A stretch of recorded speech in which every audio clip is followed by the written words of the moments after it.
Libro Tú serás rey, del beato Anacleto González Flores. Título: Para ser rey. Edipo, el personaje central de una de las más altas tragedias de Sófocles, había nacido marcado con las señales aterradoras del oráculo que había predicho que sería el matador de su propio padre.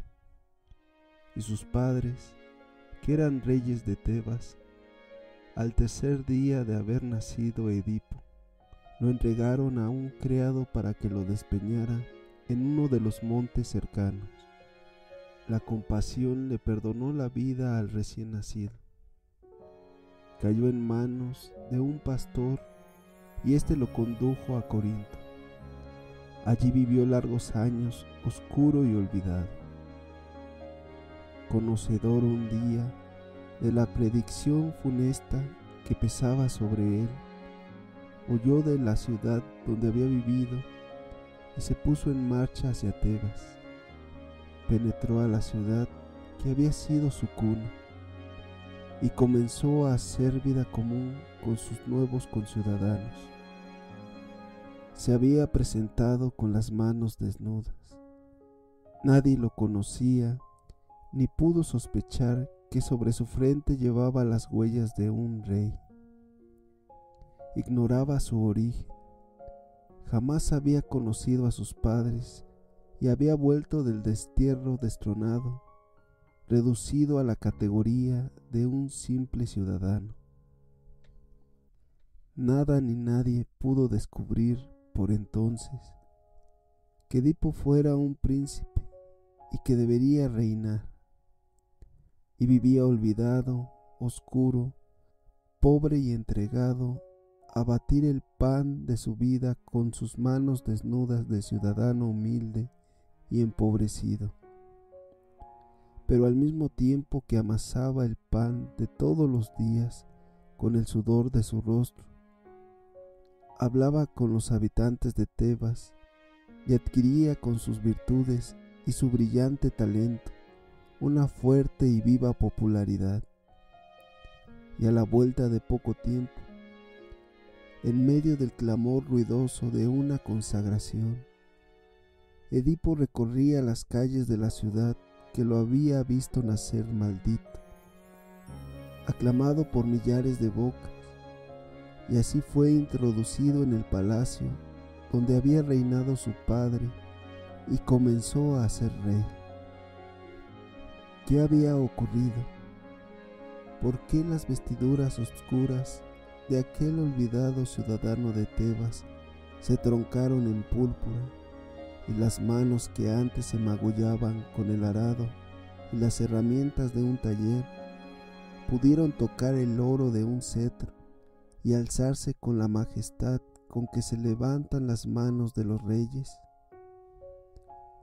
¿Acaso había sido descubierto su origen? Y todos los ciudadanos de Tebas, ávidos de justicia, reponían en su trono al príncipe nacido con la noche oscura de una maldición sobre su frente, y que condenado a muerte había visto aparecer el sol de su juventud en la lejanía del destierro. No, nadie había desdoblado el enigma entenebrecido de aquella vida ignorada, ni nadie había encontrado en la frente de Edipo las señales de su estirpe de rey. Edipo había ganado la púrpura y el trono con un gesto alto y fascinador de osadía y de talento, porque la comarca de Tebas venía siendo devastada desde hacía mucho tiempo por un monstruo que tenía la cara y el busto de mujer y el resto del cuerpo de león. Era la Esfinge. Proponía a todos los viajeros que le salían al encuentro intricados problemas, y en caso de no resolverlos, se lanzaba sobre ellos y los devoraba. El número de víctimas aumentaba de una manera alarmante, hasta el extremo de temerse que aquella comarca fuera totalmente devastada por el furor de la esfinge. Y los ciudadanos de Tebas acabaron por ofrecer el trono al que tuviera la osadía de ver de cara al monstruo y matarlo. Edipo fue invitado a que saliera al encuentro de la esfinge y aceptó. Se encontraron cara a cara aquellos dos grandes enigmas, el de una vida ignorada de desterrado y de maldecido desde al nacer, y el de aquel monstruo celador. Edipo alzó su cabeza lo más alto posible y escuchó. La esfinge dijo: hay un ser que anda en 4 pies, a 3 y a 2, y precisamente es más lento y tardo cuanto más son los pies en que se apoya. Oye, respondió Edipo, aunque tú no lo quieras, mi voz y tu perdición. Es el hombre, el cual de niño se arrastra con las 4 extremidades, y de viejo busca un tercer pie en el bastón en que se apoya, encorvado por el peso de los años. La esfinge estaba derrotada, huyó despavorida, se despeñó y se mató. Y Edipo, todavía radiante con el fulgor de su osadía y de su talento encendido en la frente, fue arrebatado por el vértigo de la consagración popular. Todas las manos se levantaron para proclamarlo rey y coronarlo, y la ciudad de Tebas, libre del monstruo, vio alborozada y estremecida el torrente de la multitud que llevaba sobre sus hombros a un ciudadano oscuro y olvidado, que con su audacia y su talento había sabido y querido ser rey, y que lo había logrado. La esfinge ha resucitado. La esfinge, el monstruo enigmático que propone problemas y formula cuestiones pavorosas y oscuras, resucita en cada época, en cada siglo y en cada país, porque cada época, cada siglo, cada generación se hallan de cara ante una herencia de enigmas que, de no ser resueltos, devoran y matan. Pero si la esfinge ha resucitado y resucita en la mitad de cada siglo y de la vida de cada generación, Edipo ha resucitado y resucita también. Y en cada página de la historia es posible encontrar el paso de Edipo, el instante en el que él y la esfinge se han visto cara a cara, y también el momento en que un ciudadano olvidado y oscuro, venido de debajo del techo de una cabaña, de entre el polvo y las herramientas de un taller, de mojar el pan de cada día con el sudor de su frente, ha contestado, con la cabeza echada hacia atrás en un arranque de osadía, todas las preguntas del monstruo. Lo ha matado y enseguida ha sido proclamado rey, aunque se haya nacido en una cabaña y aunque en una noche de infamia se haya pronunciado condena de muerte o de destierro. ¿Cómo y con qué herramienta se puede llegar a ser rey? La respuesta no es imposible. Al contrario, es bien sencilla. Y hay que darla para que hoy mismo se pongan en marcha los que se atrevan, como Edipo, a ver a la esfinge y a medir sus fuerzas con el monstruo. Para llegar a ser rey, el primer tesoro que es preciso formar, a trueque de todos los desgarramientos, es el de una personalidad rotunda, alta, avasalladora, porque la propia personalidad es la raíz de donde deben partir y de donde deben irradiar las fuerzas que doblen los hombros y las espaldas de los hombres al hallarse delante de nosotros. El hombre, ha dicho Goethe, obra todo lo que puede sobre los demás hombres por su personalidad. Y si se posee una personalidad hecha, martillada sobre yunques macizos y fuertes, y se tiene toda una musculatura interior que no se cansa ni se abate, no es necesario ni hablar, ni escribir, ni obrar. Basta que se sienta la presencia de la propia personalidad para que se haga sentir el peso, la gravitación de un poder decisivo e irresistible de fascinación.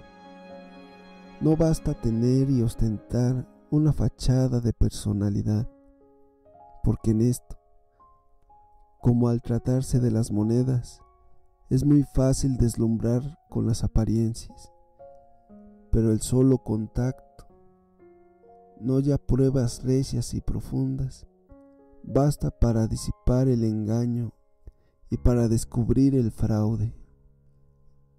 Y los que han sondeado un poco los enigmas de la vida y han podido tocar el interior de algunas vidas, saben que no bastan las fachadas y que no es nada difícil encontrar debajo de ellas aristas rotas de fragilidad y de impotencia.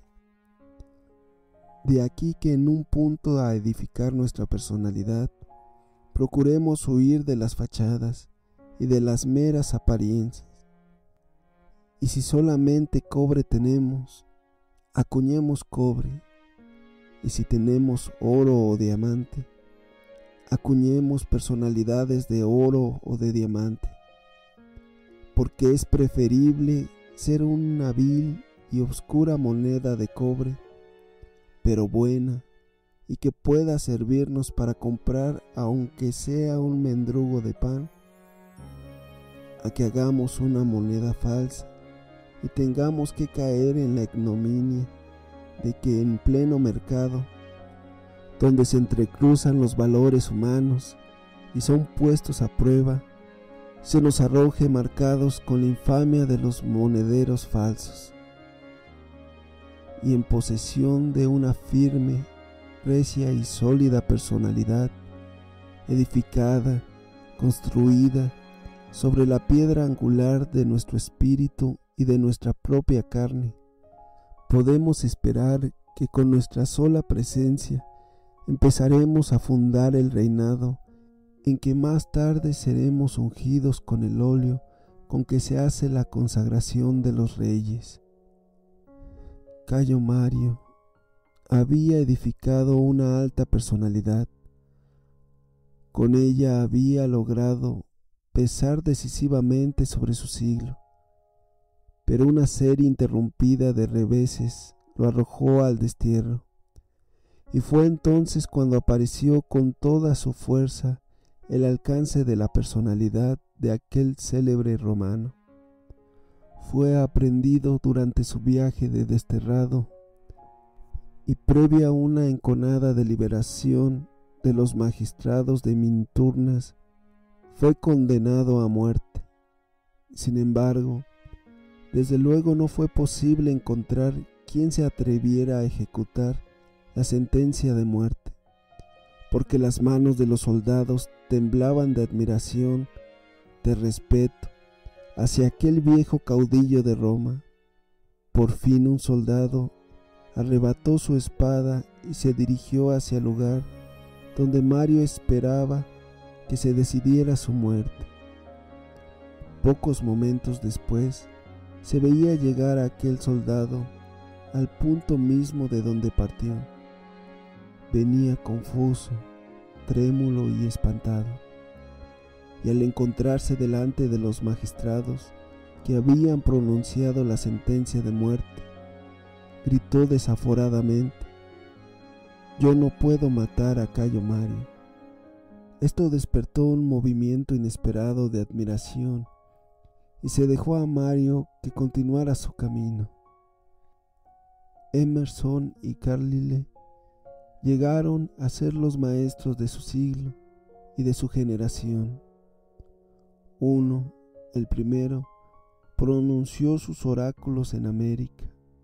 El otro, Carlyle, los dijo en el viejo continente. Ambos llegaron a colocarse en las alturas desde donde se desatan las barcas de todos los pensamientos y de todas las vidas. Un día se encontraron.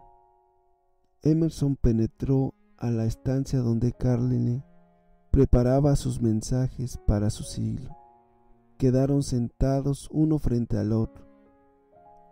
Reinó un silencio profundo, y en medio de la quietud inalterable de aquel instante, aquellas dos águilas del pensamiento, sin el vano ruido de las palabras, sentían el roce fecundo de sus alas.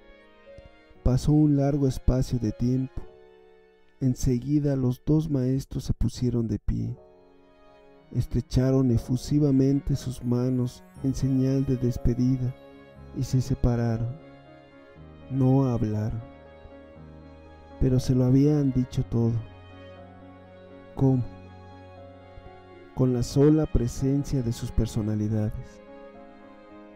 Y esto hacen todos los días los hombres edificados en roca. A diferencia de los que han sido construidos sobre arena, lo dicen y lo hacen todo y obran sobre los hombres, según la frase de Goethe, por su personalidad. En cambio, las personalidades que no son más que una mera fachada, una apariencia de musculatura interior, se derrumban y caen de una manera irreparable el día en que se les aplica la piedra de toque de una crisis y de una tormenta, y entonces todos tienen que exclamar: nos habíamos equivocado, creíamos tener un rey y solamente encontramos un hombre vestido de príncipe, que vale menos que un mendigo. Y se dice entonces la frase fuerte de aquella célebre mujer que increpó a Boabdil, arrebatado por el vértigo de su desbandada: bien puedes llorar como mujer el reino que no has sabido defender como hombre. El libro es otro de los elementos de alcance decisivo para llegar a ser rey.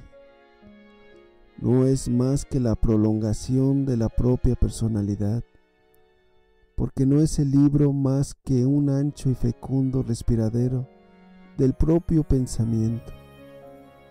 Pero con un libro se puede y se llega a reinar un día, muchos días, un siglo, muchos siglos. Y se puede reinar no solamente sobre los hombres, sino sobre los mismos reyes, sobre los capitanes y sobre los ejércitos. Más aún, con un libro se puede echar abajo a los reyes, a los conquistadores, y fundar sobre sus escombros un nuevo imperio.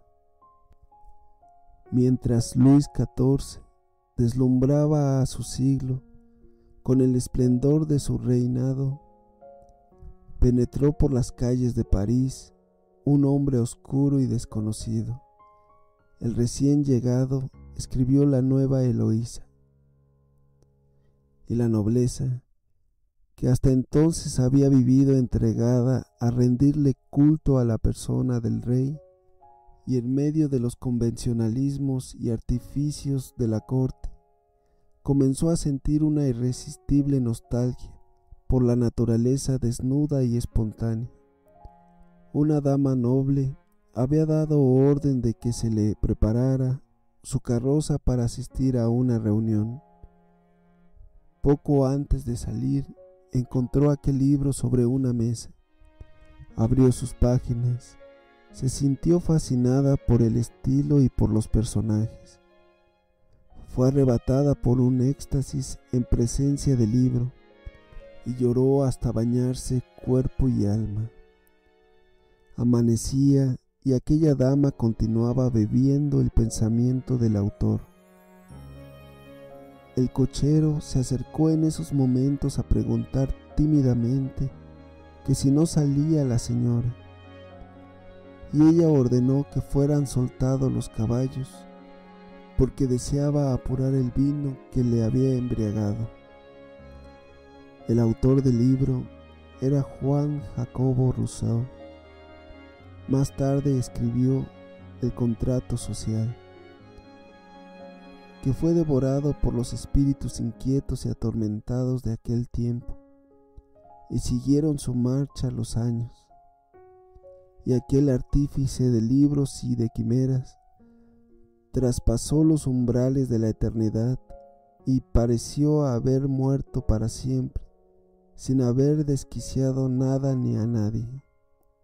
Pero un día, cuando la monarquía francesa parecía empezar a rejuvenecerse bajo la mirada de Luis XVI, muchas manos obscuras pasaban frente al palacio de los reyes.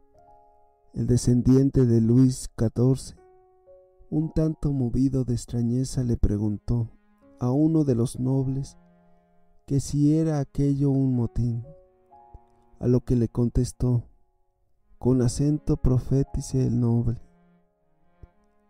no, majestad, es una revolución.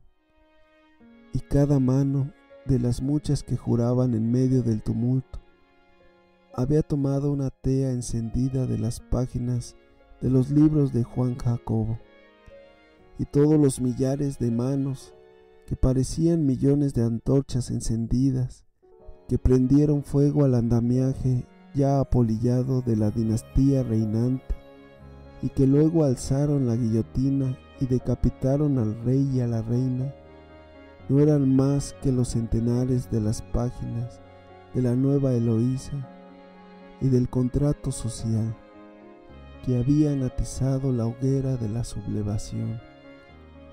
Han pasado muchos años desde que Juan Jacobo pasó con sus libros debajo del brazo, y desde que los arrojó sobre la monarquía francesa como un desafío, y todavía han seguido extendiéndose los dominios de aquel fabricante de quimeras, que está muy lejos de ser ajeno a la misma revolución rusa, pues es bien sabido que León Tolstoy, precursor y artífice del desquiciamiento de la Rusia de los zares, era ferviente devoto de Rousseau, hasta el punto de que llevaba colgada al cuello una efigie del autor de la Nueva Eloísa.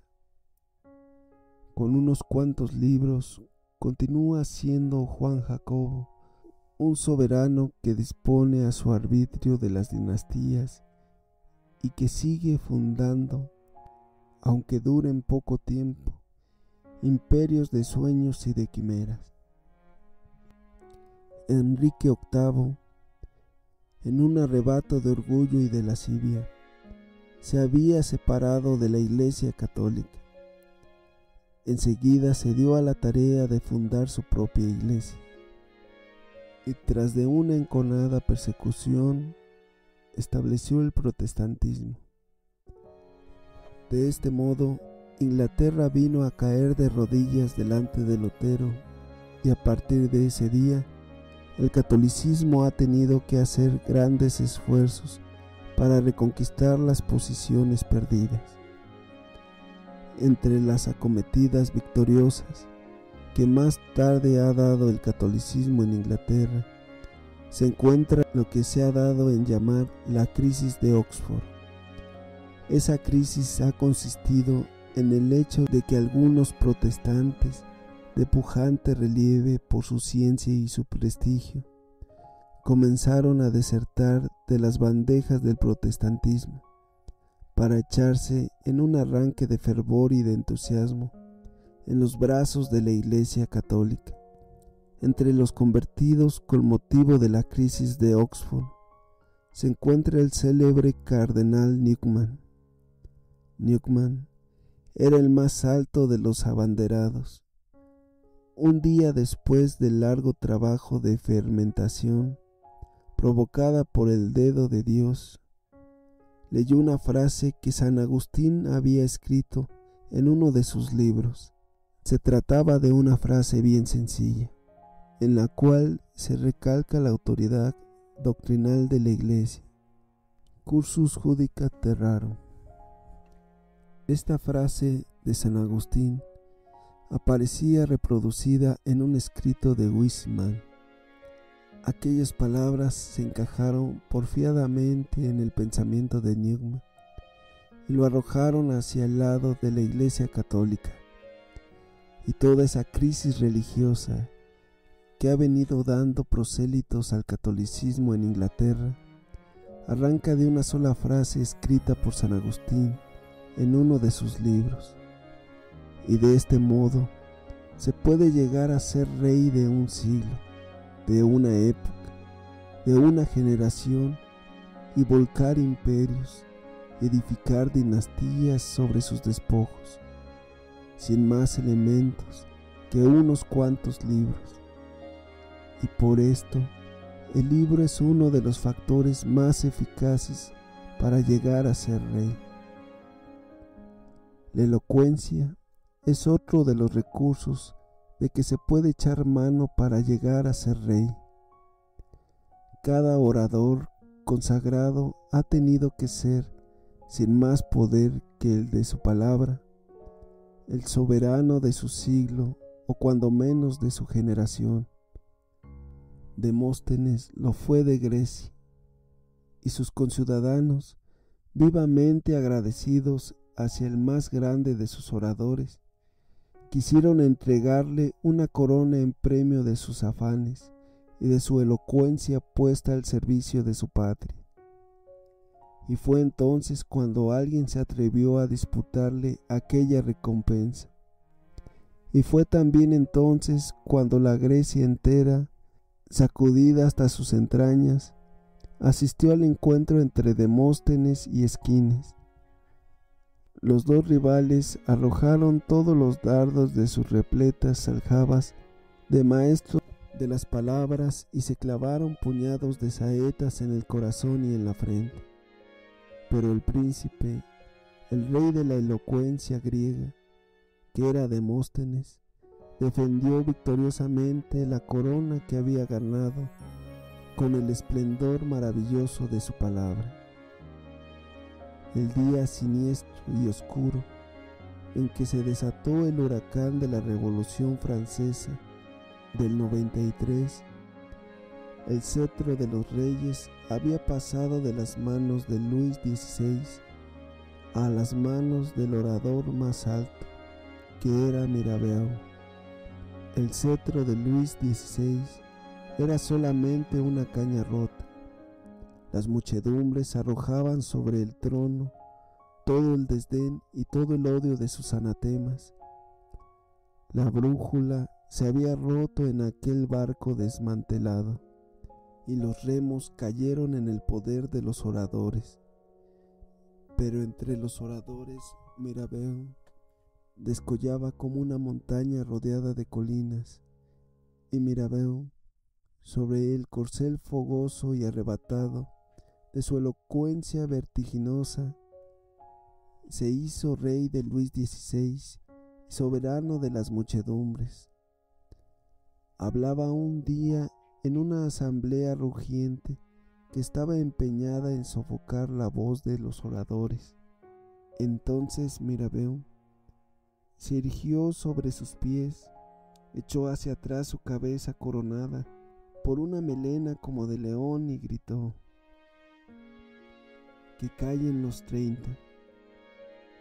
Y se hizo un profundo silencio. Los partidarios del rey comprendieron que no había más camino para impedir la caída del trono que ganarse a Mirabeau, que había venido a ser, con su palabra, el monarca de Francia. Pero antes de que el tribuno pudiera desarrollar todo su plan para apuntalar el trono de Luis XVI, cayó herido de muerte, saqueado por las agotantes fatigas de la lucha y por el enorme fardo de podredumbre moral que llevaba sobre sus espaldas. Luis XVI, más tarde, moría en el cadalso. Sus funerales se perdieron en la oscuridad. El día en que Mirabeau agonizaba en su lecho, Estaba rodeado de una multitud ansiosa que contaba los minutos de la vida que le quedaba al tribuno y preguntaba ansiosamente por su salud. El hacha de la muerte le partió el corazón y el día de sus funerales las manos de 100,000 franceses se extendieron sobre el cadáver del tribuno para darle la última despedida. Envuelto en la púrpura de su palabra, vivió en los últimos años de su vida como un rey, amortajado en el sudario de su palabra. Fue enterrado como un rey. La prensa periodística ha venido a ser, entre los recursos puramente humanos, el más poderoso para llegar a ser rey. Filósofos, políticos, estadistas, maestros, caudillos de muchedumbres, industriales, comerciantes, hombres de negocios, sacerdotes, todos acuden todos los días a la prensa para confiarle su pensamiento, sus conquistas y sus empresas, con la firme confianza de que así llegarán a reinar. En estos instantes, no hay quien no tema la prensa periodística ni se atreva a prescindir de ella.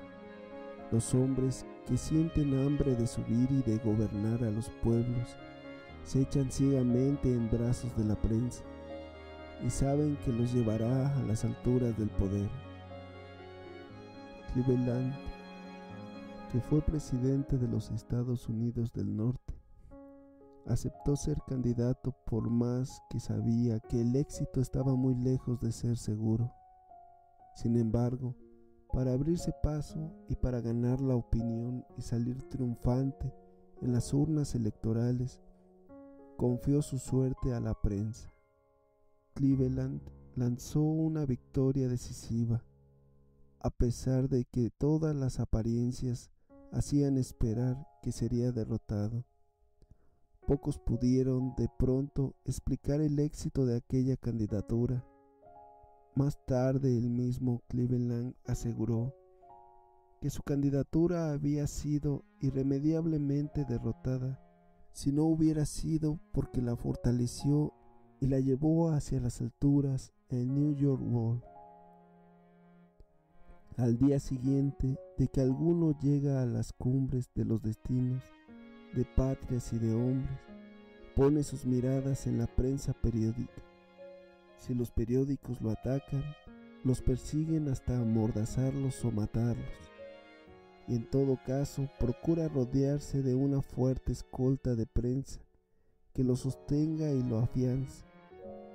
La prensa periódica no solamente gobierna la opinión, maneja, desquicia, subleva, arruina, exalta, sofoca pensamientos, sistemas, programas, tronos, multitudes. En una palabra, lo mueve y lo agita todo. En un minuto echa sus teas encendidas sobre la frente de millares de hombres, y al minuto siguiente, o si se quiere mañana, otro día, más tarde, acaba por arrojar un torrente que derriba todo, o un huracán que revuelve todas las vidas de arriba a abajo. La Liga de las Naciones está vivamente empeñada en difundir hacia todas partes las ideas de la pacificación universal, y no hace más que unos cuantos meses tomó el acuerdo de llamar en su auxilio a la prensa para hacer reinar la paz. Y todos los días, unos para llegar a ser reyes y otros para no dejarse arrebatar el cetro, saludan a la prensa y la llaman a su lado para abrirse paso y reinar. La acción es otro de los grandes poderes para llegar a ser rey. La acción tiene un doble aspecto, porque por un lado hace sentir más vivamente que nunca la presencia de los valores humanos, y por otro, obra con la rapidez y el alcance de un contagio, y atrae y junta brazos y pensamientos en tomo de las grandes personalidades. La soledad y el desierto en que viven y mueren muchos hombres no se explica más que por su inercia, por su inmovilidad, por su retraimiento. Por el contrario, el dominio que muchos han alcanzado sobre los pensamientos y los brazos de los demás encuentra su explicación en el movimiento vertiginoso de la acción. Julio César, en uno de los dramas de Bernard Shaw, se encuentra en presencia de la célebre esfinge de Egipto, clavada en medio del desierto, y le dice: «Salud, esfinge. Julio César te saluda. Encontré rebaños y pastos, hombres y ciudades, pero no a otro César. Ningún hombre que pueda obrar las obras de mis días o pensar los pensamientos de mis noches. Yo viajo y tú estás quieta. Yo conquisto y tú aguantas. La contraposición entre los hombres de acción y los que jamás saben ponerse en marcha paralelamente a los acontecimientos está bien expresada, porque mientras unos viajan, otros están inmóviles. Mientras unos conquistan, otros aguantan. Y los que conquistan son los que fundan imperios. Los que aguantan, como la esfinge de Egipto, tienen que ser súbditos y esclavos. La acción, al irradiar, atrae y llama irresistiblemente, y así se empieza a reinar. Julio César solicitó del Senado romano que se le prorrogara el mando de tropas en las provincias donde guerreaba. Al discutirse la solicitud, se encontraba presente un cabo de las legiones de César, y en los momentos en que el Senado declaró solemne y majestuosamente que no prorrogaría el mando, el cabo exclamó, llevando su mano en la empuñadura de su espada: «Esta se lo prorrogará». Es que el hombre de acción llega a adquirir dominio sobre brazos y voluntades, por haber hecho sentir su presencia sobre la carne viva y sobre el espíritu de los demás, y por haber arrebatado en su marcha a los que lo han visto atravesar por en medio de la sangre y del sudor de muchas batallas. La acción siempre se ha traducido en contagio que concentra y llama a pensamientos y brazos, porque desde el momento mismo en que un ser obra sobre los demás, los hace entrar en sus planes, los arroja hacia un rumbo determinado, y esto es el comienzo de un reinado, y no pocas veces es la fundación de un imperio. El proselitismo es otra de las fuerzas para llegar a ser rey, es una de las formas de la acción, pero tiene su carácter especial y va más en derechura a entregarles la púrpura a los hombres. La pasión del proselitismo es una fiebre irrefrenable de darse para conquistar. El que se entrega a la tarea de hacer prosélitos tiene que dar.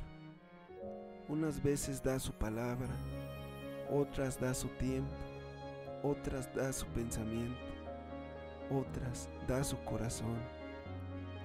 Y el que sabe y quiere dar más es el que hace más amplias conquistas, y es el que funda más sólidos y más firmes imperios, porque los pensamientos y los brazos de los demás pueden resistir y muchas veces resisten al libro y pasan delante de él con un gesto de alto desdén. Muchas veces escapan al calor de la acción, pero cuando alguien se les acerca, penetra lo más recóndito de su vida y les entrega un jirón todavía ensangrentado de su propia alma, el resorte nunca totalmente flojo ni irreparablemente roto de la generosidad, empuja a pagar con una entrega plena y sin reservas. el día de la prosperidad y el día de la desgracia. Se tiene siempre un reino aunque se haya empequeñecido. Napoleón fue un manantial de generosidad para muchos capitanes. De ellos hizo mariscales, reyes y generales. Y cuando en medio del desastre de Waterloo, el emperador bajó espada en mano de su caballo, resuelto a buscar la muerte en los cuadros del ejército vencedor, muchas manos trémulas de ansiedad lo arrancaron del peligro y le salvaron la vida. Y cuando preparaba su viaje al destierro, y no era ya más que un poder caído, se acercó a él uno de sus viejos generales para ofrecerse a acompañarlo.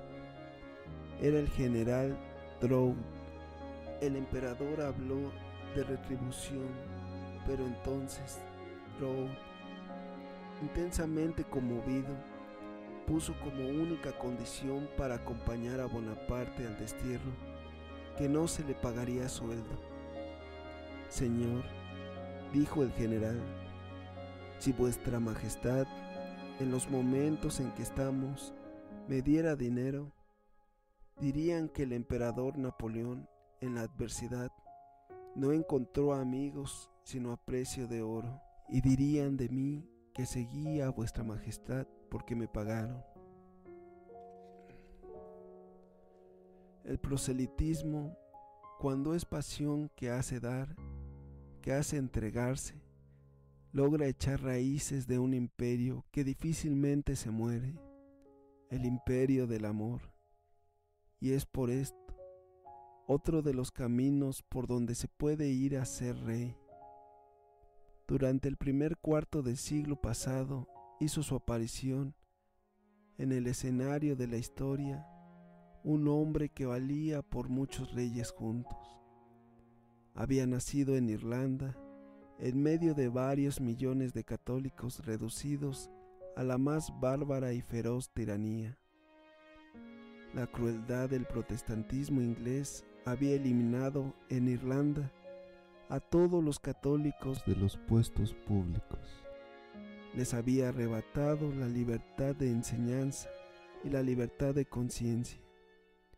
Los irlandeses estaban obligados a pagar diezmo para el sostenimiento del culto protestante y sus hijos no podían obtener un título profesional más que en las escuelas impias.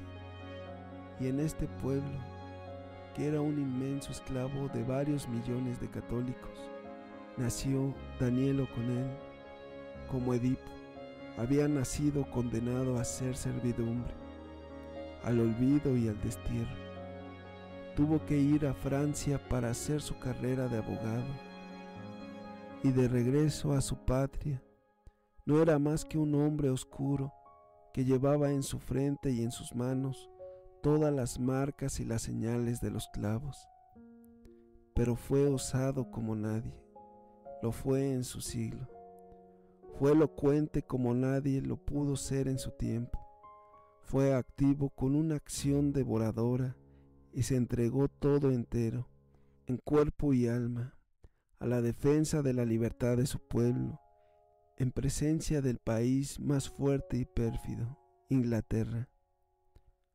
Uno de sus primeros actos de inmensa osadía consistió en formular una protesta fuerte y vibrante contra el despotismo inglés, y enseguida se empinó sobre las frentes arrugadas y marchitas de aquellos millones de irlandeses caídos bajo el puño brutal del protestantismo. Su palabra se retorcía, gritaba, sacudía, temblaba, estremecía, levantaba, subyugaba. Era una cosa viva como un cordaje hecho de carne atormentada, y todos los esclavos se empiñaron en su derredor. Y él se mezcló, se confundió todo entero en la vida de todos sus compatriotas.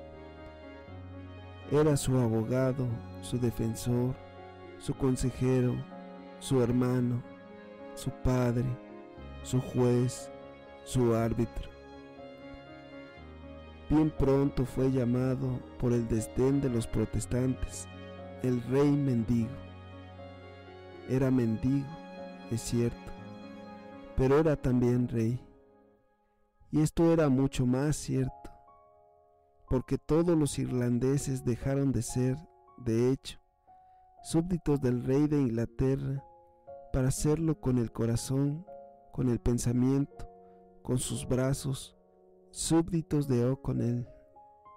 Había en O'Connell muchos reyes. Su recia y aplastante personalidad, su palabra, su proselitismo, su osadía y su sentido de organización, y todos estos reyes juntos en un solo hombre, entraron en enconada y ardiente batalla contra Inglaterra y contra todo su poder y su perfidia. Su popularidad le dio a O'Connell en las elecciones una victoria abrumadora, porque había llegado a reinar hasta en lo más oscuro y olvidado de las cabañas. En la lucha electoral apareció un hombre que parecía un espectro. Hacía muchos años que sufría cárcel por deudas, y un lord inglés le prometió la libertad a trueque de que votara contra O'Connell y a favor del candidato protestante. Aquel espectro se adelantaba con paso vacilante a depositar su voto contra O'Connell, pero en estos mismos instantes una mujer demacrada, envejecida, hecha un harapo, avanza hacia el desertor, lo coge nerviosamente de un brazo, se alza sobre él, le grita con gesto de gallardía y de desesperación y le dice: acuérdate de tu alma y de tu libertad. Era la esposa del preso. Había llegado a tiempo. La traición no pudo consumarse. Y al día siguiente, sus palabras aparecieron como un grito de guerra y de esperanza en la bandera de la Asociación Católica, creada por O'Connell para la defensa de la libertad de Irlanda. Poco después, O'Connell tuvo que llegar a las puertas del Parlamento inglés. Un ujier le dice: ¿sois católico? No cabe un católico en una asamblea protestante. ¿Juráis el artículo 39 de la religión anglicana? Juro, respondió O'Connell, fidelidad a mi rey y a las leyes justas del Parlamento, pero no juro la herejía y la blasfemia. Pido a la Cámara que se me admita probar mi derecho. Entró al Parlamento y en medio de un sacudimiento de estupor, desató la catarata de su elocuencia, y se pudo oír entonces el grito atronador de millones de bocas que decían los desgarramientos de varios siglos de ignominia, de servidumbre y de dolor. Hacía 300 años que no había un lugar en el Parlamento para los irlandeses. Desde aquel día lo hubo. O'Connell lo había conquistado, y detrás de esta victoria vinieron las demás. Un año después del Parlamento, formula el primer decreto de la libertad para Irlanda. El rey Jorge IV se resiste a firmarlo, tiembla de ira, maldice a O'Connell, pero pone por fin su firma al calce del decreto. Después alcanza la emancipación política y la supresión del diezmo para sostener el culto protestante. Más grande que Bonaparte, que vivió como un emperador y murió en un peñón escueto del mar como un mendigo, y más grande aún que Mirabeau, que solamente fue rey de un día. O'Connell vio levantarse en su derredor las manos de 8 millones de irlandeses que lo proclamaban y lo saludaban y obedecían como a un rey. Y el mundo y la historia vieron extenderse sobre el cadáver de aquel hombre que llevaba muchos reyes juntos, las manos de 8 millones de esclavos redimidos para darle la despedida suprema. El desdén protestante le había llamado el rey mendigo y había dicho una inmensa verdad, o con él era un mendigo que había llegado a ser rey y a doblar el brazo de los reyes, lo que demuestra que de mendigo se puede llegar a ser rey. Oye, viajero osado del porvenir, tú conoces la esfinge, tú la has visto como Edipo, tú también como con él. Has nacido mendigo en tu propia patria, tú como con él has nacido condenado al olvido y al destierro, tú también como con él. Llevas todavía ennegrecidas las manos con el polvo del desierto y de la proscripción y amasas el pan negro que tienes que comer. Atrévete, vuélvete hacia la esfinge, mírala cara a cara, óyela decir sus pavorosos problemas, enseguida contesta y mátala. Ya sabes cómo la puedes matar, ya has visto, bajo el grito penetrante de estas páginas, qué debes hacer para ser rey. Ya sabes con qué puedes ser rey. Vuélvete hacia la esfinge, después de abroquelarte con todos los recursos para reinar, y mátala. Te harán rey como Edipo, te harán rey como con él.